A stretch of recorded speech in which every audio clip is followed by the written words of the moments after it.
નમસ્કાર, વીટીવી ન્યૂઝની ખાસ રજૂઆત ભવિષ્ય દર્શનમાં આપનું સ્વાગત છે. હું છું અંકુર રાવલ. આજે ભવિષ્ય દર્શનમાં જાણીશું આજનું પંચાંગ શું છે. સાથે સાથે આજે દિન વિશેષ પણ જાણીશું કે આજે શું કરવું જોઈએ, આજના દિવસનો મહિમા શું છે તે પણ જાણીશું. સાથોસાથ 12 રાશિઓનું રાશિ ભવિષ્ય, આજનો દિવસ કેવો રહેશે, શું કરવું શું ન કરવું, કયો મંત્ર જપવાનો છે, આજે કયું દાન કરવાનું છે જેથી કરીને આપને સૌભાગ્યની પ્રાપ્તિ થાય. આ તમામ બાબતો જાણીશું આજના ભવિષ્ય દર્શન કાર્યક્રમમાં. અને સાથોસાથ કોલર મિત્રોના પ્રશ્નો તો ખરા જ. તો આજ મુદ્દે આપણી સાથે સ્ટુડિયોમાં જોડાયા છે જ્યોતિષાચાર્ય મુકુંદભાઈ પંડ્યા. મુકુંદભાઈ, આપનું ખૂબ ખૂબ સ્વાગત છે અમારા સ્ટુડિયોમાં. ધન્યવાદ. મુકુંદભાઈ, સૌથી પહેલા આજનું પંચાંગ શું છે તે આપણા દર્શક મિત્રોને જણાવશો. લંબોદર નમસ્તુભ્યમ સતતમ મોદક પ્રિય નિર્વિઘ્નમ કુરુ મે દેવ સર્વ કાર્યેષુ સર્વદા. સર્વ દર્શક મિત્રોને પ્રથમ તો જય ગણેશ.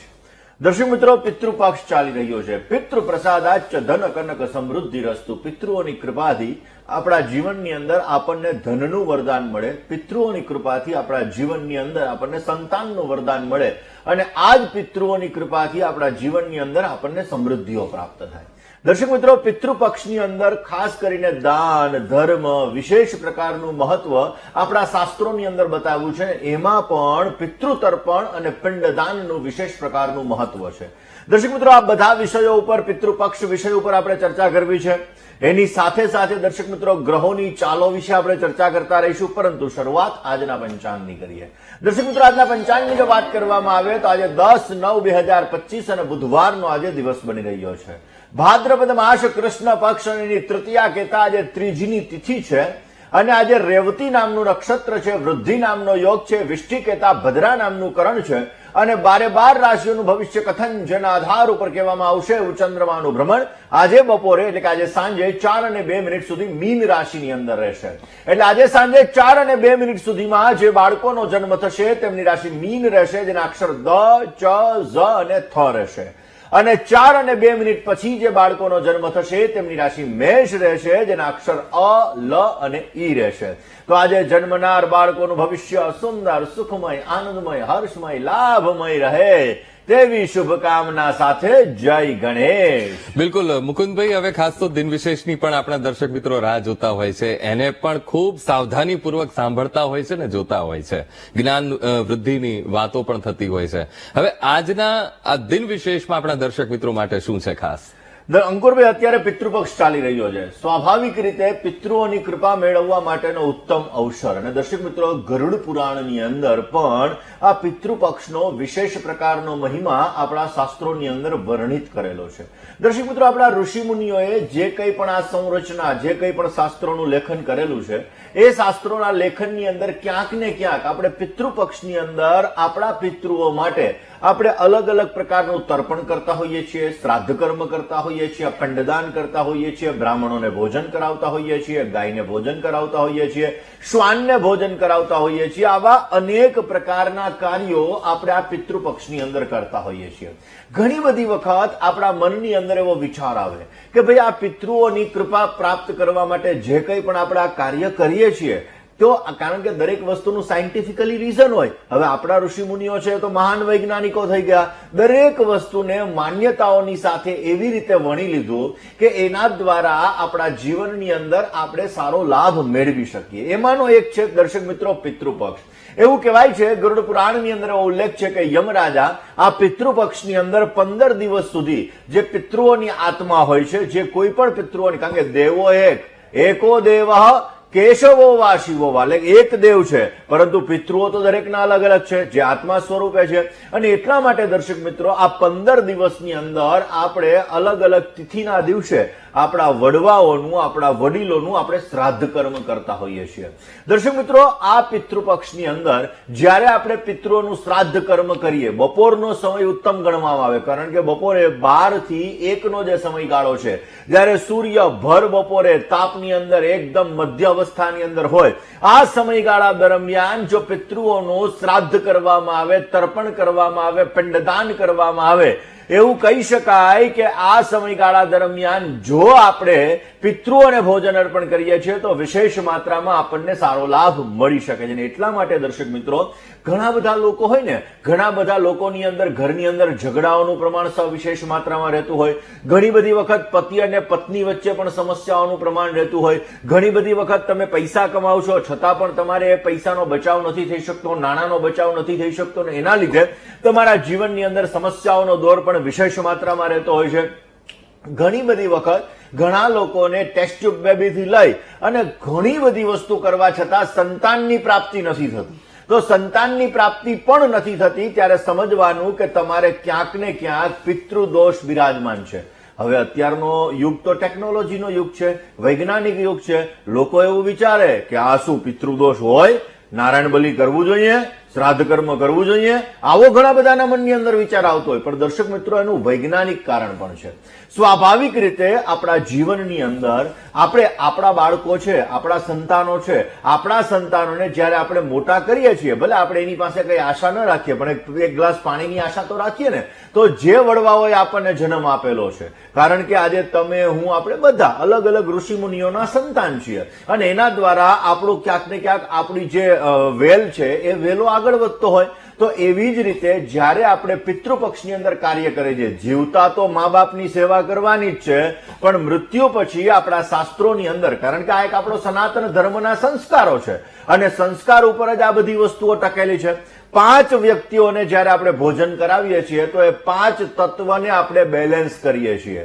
કારણ કે જ્યારે તમે કાગને ભોજન કરાવો, જ્યારે તમે શ્વાનને ભોજન કરાવો, જ્યારે તમે કીડીઓને ભોજન કરાવો, જ્યારે તમે ગાયને ભોજન કરાવો, જ્યારે તમે બ્રાહ્મણોને ભોજન કરાવો, તો આ 5 તત્વની સાથે જોડાયેલા છે. કારણ કે આપણું શરીર છે 5 તત્વથી બનેલું છે: અગ્નિ, વાયુ, જલ, આકાશ અને પૃથ્વી. અને એવી જ રીતે જ્યારે તમારા વડવાઓનું કોઈ શ્રાદ્ધ હોય, કારણ કે આજે ત્રીજનું અને ચોથનું આ બંને શ્રાદ્ધ આજે છે, એટલે આ ત્રીજ અને ચોથના શ્રાદ્ધની અંદર જે લોકોના પિતૃઓ ત્રીજની તિથિએ અને ચતુર્થીની તિથિએ દેહ વિલય પામેલા છે, કારણ કે જીવતા એમના દેહનો ત્યાગ થયો છે, જ્યારે પોતે આત્મા સ્વરૂપે તો દરેક જગ્યાએ છે, જ્યારે એના કર્મ પૂરા થાય ત્યારે બીજી જગ્યાએ પોતે જન્મ લેતા હોય છે અને આવું આ ચક્કર કન્ટિન્યુ ચાલુ જ રહેતું હોય. દર્શક મિત્રો, આપણે ગમે એટલા વૈજ્ઞાનિક યુગની અંદર, એઆઈ ના જમાનાની અંદર આપણે આગળ વધી જઈએ, પરંતુ જે કુદરતની સાયકલ છે, આ કુદરતની સાયકલની અંદર આપણે ક્યાંક ને ક્યાંક જોવા જઈએ. કારણ કે આપણા ઋષિમુનિઓ વર્ષો પહેલા એવું કહી ગયા કે મંગળ ઉપર લાલ કલરની જમીન છે, ધરણી ગર્ભ સંભૂતમ વિદ્યુત કાંતિ સમપ્રભમ કુમારમ શક્તિ હસ્તંચ મંગલમ પ્રણમામ્યહમ.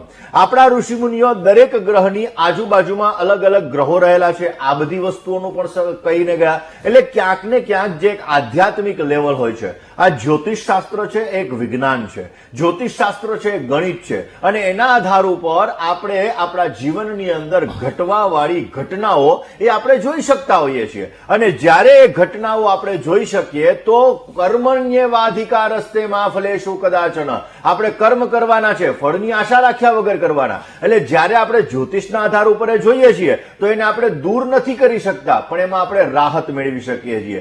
જેવી રીતે હમણાં ટૂંક સમય પહેલા તમે એક વિડીયો જોયો કે ભાઈ વ્યાજના ચક્કરની અંદર આમ, તો આપણને ખબર હોય કે ભાઈ મારી આવક આટલી છે તો એ પ્રમાણે જાવકનું પ્રમાણ રાખીએ તો ક્યાંક ને ક્યાંક આપણે વ્યાજના ચંગુલમાંથી બચી શકીએ અને એના લીધે આપણને રાહત મળે. ઘણી બધી વખત, કારણ કે અત્યારનો જમાનો જ ઈએમઆઈ નો છે, લોકોને ગાડી લેવી હોય તો ઈએમઆઈ થી લેવી પડે. તો દર્શક મિત્રો, આ પિતૃઓની કૃપા જ્યારે આપણા જીવનની અંદર પ્રાપ્ત થાય, કારણ કે પિતૃ પ્રસાદાચ જનક અનક સમૃદ્ધિ રસ્તો, અને એટલા માટે દર્શક મિત્રો તર્પણનું શાસ્ત્રોની અંદર વિશેષ મહત્વ છે, જેમાં દેવ તર્પણ આવે, ઋષિ તર્પણ આવે, પિતૃ તર્પણ આવે અને દર્શક મિત્રો જ્યારે મનુષ્ય તર્પણ આવે. આ જ્યારે આપણે તર્પણ કરતા હોઈએ છીએ, કારણ કે આપણા ઉપર અલગ અલગ વસ્તુઓના ઋણ હોય છે. દેવનું ઋણ હોય, ઋષિઓનું ઋણ હોય, મનુષ્યનું ઋણ હોય અને પિતૃનું ઋણ હોય. અને એટલા માટે જ્યારે તમારા ઘરની અંદર કોઈ પણ વ્યક્તિનું શ્રાદ્ધ છે તો આ શ્રાદ્ધ કર્મ કરતા સમયે તમારે એનું પિંડદાન કરવું જોઈએ, તમારે એનું તર્પણ કરવું જોઈએ. ત્રિપિંડી શ્રાદ્ધ પણ તમે કરી શકો. અને દર્શક મિત્રો, જ્યારે આ શ્રાદ્ધ કર્મ આપણે કરીએ છીએ ત્યારે આપણા પિતૃઓ આપણા ઉપર પ્રસન્ન થાય છે અને આપણને આશીર્વાદ અર્પણ કરે છે અને એના દ્વારા આપણા જીવનની અંદર અણધારી સમસ્યાઓ, સંતાનને લગતી સમસ્યાઓ, પૈસાને લગતી સમસ્યાઓ, આર્થિક સમસ્યાઓ, આ દરેક પ્રકારની સમસ્યાઓ ક્યાંક ને ક્યાંક દૂર થાય છે અને એના લીધે આપણને સારો લાભ મળી શકે છે. દર્શક મિત્રો, આ પિતૃઓની કૃપા પ્રાપ્ત કરવા માટે હંમેશાને માટે ગરીબ વ્યક્તિને પણ તમે શ્રાદ્ધના દિવસે ભોજન કરાવી શકો.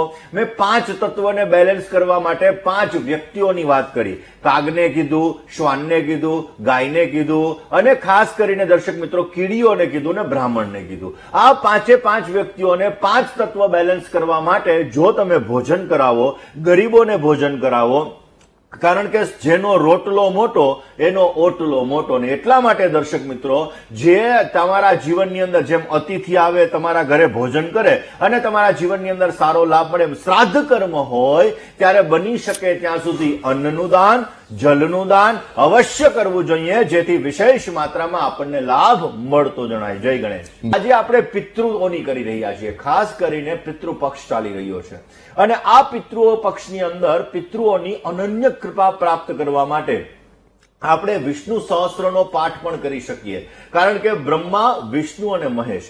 બ્રહ્મા એ પાલન પોષણ કરનાર દેવ, બ્રહ્મા એ ઉત્પન્ન કરનાર દેવ, વિષ્ણુ એ પાલન પોષણ કરનાર દેવ અને ભગવાન શિવ એ સંહાર કરનાર દેવ. પરંતુ નવસર્જનનું કામ એવું કહી શકાય કે ભગવાન શિવની આજ્ઞાથી થઈ શકે. એટલા માટે દર્શક મિત્રો, ખાસ આ સમયગાળો પિતૃપક્ષની અંદર બની શકે એટલા તમે વિષ્ણુ ભગવાનના નામનો જપ કરો, વિષ્ણુ સહસ્ત્ર નામાવલીનો પાઠ કરો તો એ સવિશેષ માત્રામાં તમને લાભ આપી શકે. મેં વાત કરી એમ દેવ, ઋષિ, મનુષ્ય પિતૃ તર્પણ તો કરવાનું, એની સાથે સાથે સત્કર્મ કરવાનું. કોઈ જરૂરિયાતમંદ વ્યક્તિ છે તો એને વિદ્યાનું દાન આપો, ભોજનનું દાન આપો.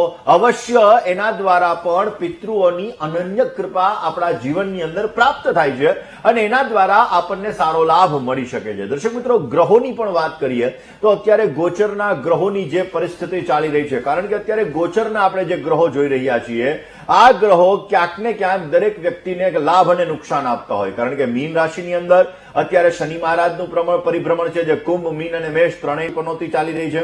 તો દર્શક મિત્રો, આ સમયગાળો છે ને અસમંજસની સ્થિતિ વાળો, કારણ કે અતિચારી ગુરુનો સમયગાળો છે. અતિચારી ગુરુનો જયારે અમે ટીવી પ્રોગ્રામ આપેલો હતો ભવિષ્ય દર્શન કાર્યક્રમની અંદર, ત્યારે પણ આ વસ્તુની વાત થઈ કે આ 2032 સુધીનો જે સમયગાળો છે ત્યાં સુધી ભારત દેશની કુંડલીમાં મંગળની મહાદશા ચાલવાની છે. હવે આ સમયગાળો એવો રહેશે કે આ સમયગાળાની અંદર ભારત કોઈ આમ કહેવાય ને કે કોઈથી ઝૂકવું, કારણ કે મંગળ છે સેનાપતિ છે અને સેનાપતિની મહાદશા આવે એટલે કોઈની નમવું એ ક્યાંક ને ક્યાંક સમસ્યાઓનું સર્જન કરે, એટલે નમે નહીં અને ક્યાંક ને ક્યાંક આ સમયગાળાની અંદર પોતાનું પરાક્રમ બતાવે. અને આ પરાક્રમની અંદર એમાં ડિફેન્સ સિસ્ટમ, એની અંદર ભારત દેશ અવશ્ય સ્વાવલંબી બનશે અને આગળ બનતો જણાશે. જે લોકો શેર બજારમાં રોકાણ કરે છે ને, આ લોકો ડિફેન્સને લગતા શેર્સ જો ખરીદે તો અવશ્ય એને વિશેષ માત્રામાં લાભ મળી શકે, અવશ્ય એને સારો ફાયદો થઈ શકે. ગોલ્ડ અને સિલ્વરની અંદર પણ જો તમે રોકાણ કરશો તો પણ અવશ્ય આ રોકાણ તમારા માટે લાભદાયી રહેશે. પણ આ રોકાણ જો તમે એવું વિચારતા હોય કે શોર્ટ ટર્મ માટે, અથવા મિત્રો જ્યોતિષ શાસ્ત્રની અંદર દરેક ગ્રહની અલગ અલગ પ્રકૃતિ બતાવવામાં આવી છે અને એ પ્રકૃતિના આધાર ઉપર આપણા જીવનની અંદર લાભ અને આપણા જીવનની અંદર સમસ્યાઓ પણ ઉત્પન્ન થતી હોય. આપણું ઘર હોય ને, આ ઘરની અંદર બેલેન્સ કરવા માટે, કારણ કે દરેક મુકુંદભાઈ, હવે જયારે પિતૃપક્ષ ચાલી રહ્યો છે, આપે 64 ઝોનની પણ તમે વાત કરી. હવે જયારે બધા ગ્રહોનું સ્થાન હોય, બધા દેવી દેવતાઓનું પણ વાસ્તુમાં સ્થાન છે, ત્યારે પિતૃઓનું સ્થાન ક્યાં હોય છે અને ત્યાં કેવું જતન રાખવું જોઈએ? અંકુરભાઈ, ખાસ કરીને જોવા જઈએ તો પિતૃઓ ઘણા બધા ઘરોની અંદર જયારે વાસ્તુ વિઝિટમાં જતા હોઈએ ત્યારે સ્વાભાવિક પિતૃઓના ફોટા કઈ દિશામાં રાખવા એની પણ વાત થતી હોય. પરંતુ હમણાં જ મેં વાત કરીએ, પિતૃઓ માટે નૈઋત્ય દિશા ઉત્તમ છે. સાઉથ વેસ્ટનું કોર્નર કહેવામાં આવે. આ સાઉથ વેસ્ટના કોર્નરની અંદર હંમેશાને માટે તમારા પિતૃઓનું સ્થાન છે. હવે રાહુનો ખૂણો છે એટલે એ જગ્યાએ વજનદાર વસ્તુ આપણી તિજોરી ત્યાં રાખવી એ ઉત્તમ ગણાય. પણ હવે પિતૃઓના ફોટાની વાત કરવામાં આવે તો હંમેશાને માટે દક્ષિણ દિશાની અંદર તમારે પિતૃઓના ફોટા અવશ્ય રાખવા જોઈએ. નૈઋત્ય દિશાની અંદર ક્યારેય ખાડો ના હોવો જોઈએ. નૈઋત્યની અંદર જો તમારે ખાડો હશે, પછી એ વોશરૂમનો પણ ખાડો હોય તો પણ તકલીફ કરાવશે. તમારા માની લો ગેલેરી છે, ગેલેરીની અંદર તમારું એ જગ્યાએ તમારી ગેલેરી છે તો એ ખુલ્લો ખૂણો આવ્યો, પરંતુ ખુલ્લી દિશા ન હોવી જોઈએ. પણ તમે ફ્લેટમાં રહો છો અને એ ગેલેરી છે તો ગેલેરીની અંદર પાણીને જવા માટેનું એ જગ્યાએ ત્યાં ચોકડી જેવું બનાવ્યું હોય તો એ પણ વસ્તુ તમારા જીવનમાં સમસ્યાઓનું સર્જન કરે, એ પણ તમારા જીવનની અંદર એક્સિડેન્ટલી પ્રોબ્લેમ્સ ક્રિએટ કરાવડાવે. નૈઋત્ય દિશા ક્યારેય પણ તમારી અવ્યવસ્થિત ન હોવી જોઈએ. જેટલી સારી હોય એટલો તમને લાભ મળી શકે. ઈશાન કરતા નૈઋત્ય થોડોક ઊંચો હોય તો બેસ્ટ રિઝલ્ટ મળતું જણાય, અને બની શકે તો દક્ષિણ દિશાની અંદર તમારા પિતૃઓના ફોટા અવશ્ય રાખો, જેથી તમને સારો લાભ મળતો જણાય. જય ગણેશ. બિલકુલ. જેવી રીતે મેં વાત કરી એમ આ જ્યોતિષ શાસ્ત્ર એક ગણિત છે. તમે જુઓ, મહાન જે વૈજ્ઞાનિકો થઈ ગયા, જે સારામાં સારા વૈજ્ઞાનિકો થઈ ગયા, જેને કંઈક સંશોધનો કરેલા છે, આ દરેક લોકોએ આપણા શાસ્ત્રો છે, આ શાસ્ત્રોનો અભ્યાસ કર્યો છે ને આ શાસ્ત્રને પોતે માને છે. આર્યભટ્ટની પણ વાત કરવામાં આવે તો એની જે ગણિતની જે પદ્ધતિ હતી, આપણે એટીએમમાં જે અત્યારે પિન નાખીએ છીએ અને જે મશીનની ક્યાંક ને ક્યાંક એની થિયરીનો જ ઉપયોગ કરવામાં આવે છે. દર્શક મિત્રો, આ બધી વસ્તુઓ જે આપણા શાસ્ત્રો સાથે જોડાયેલી છે, વર્લ્ડના સારા સારા વૈજ્ઞાનિકો આ પદ્ધતિને અનુસરે છે, અને એટલા માટે દર્શક મિત્રો આપણા જીવનની અંદર વિજ્ઞાનનું, જ્યોતિષનું અને આધ્યાત્મનું અને સનાતન ધર્મનું વિશેષ પ્રકારનું મહત્વ છે. જય ગણેશ. બિલકુલ.